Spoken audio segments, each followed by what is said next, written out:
Hey everyone, what's going on? My name is Thom and I am an LSAT instructor with Blueprint Test Prep. I've been teaching the LSAT with Blueprint since January of 2019, and I got a 180 on the LSAT. I first took the LSAT in the summer of 2013. I had just finished college, and while I had an internship starting that fall, I didn't have anything going on that summer. So I studied for both the GRE and the LSAT. And then I wasn't happy with my score. I'd gotten a 171 on my first try. So then in 2014, I studied for it again and got a 180. Along the way, I developed a bit of a mixology habit. I had a friend getting married that summer of 2014, and I had no interest in getting them like a rice maker from their registry. So instead, I started making cocktail bitters and then designing drinks around them. And I found that getting that creative outlet of designing cocktails was a fantastic complement to all of the LSAT studying that I was doing on top of my research job at the time. You know, it's interesting. I actually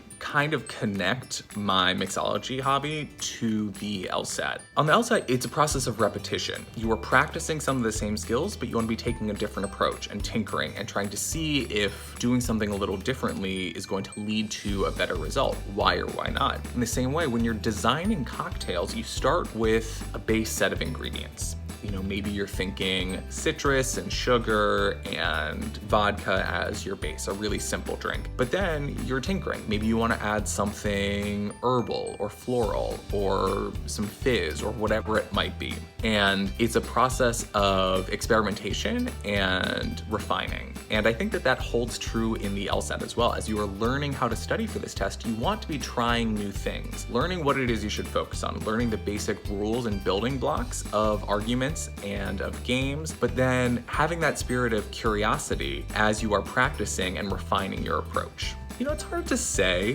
what my hobbies are now that we are in quarantine. I'm recording this video in December of 2020, and it has been a decade of a year. But one thing that has kept me centered through this period of relative social isolation has been running.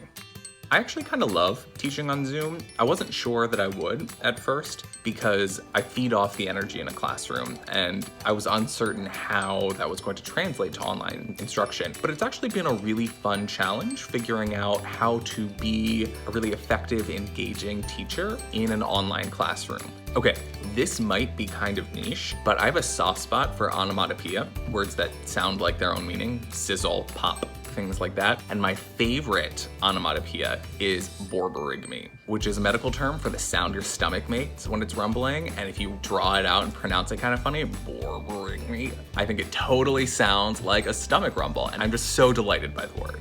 My number one piece of advice for students studying for the LSAT is that you never just want to phone it in. You don't have to sit down and do 3 hours of intense practice a day. 20 minutes is better than nothing, but every question is a lesson. And you want to show up and be present and really be thinking about what are you learning from this question? What are you learning from this game or this passage? And how are you going to adjust your approach to be better in the future? You definitely want to be actively learning all the time. One of my favorite things about the LSAT is that it is a test that responds to work. So often in life, we have things that you keep grinding away at. You want to be a better partner or a better friend, or you want to get that promotion, and you keep putting in the effort, but you're not sure it's going to lead to anything, and there's so much uncertainty. But in the LSAT, if you do the work, you learn the methods, and you keep repeating them and striving to learn, you're going to get better. And the fact that there is this thing with real world consequences, the school that you can get into, the career path that you're going to be on, the amount of money that you get for school, that if you just show up and do the work, you're guaranteed pretty much to get better. I think that's awesome. It's wonderful certainty.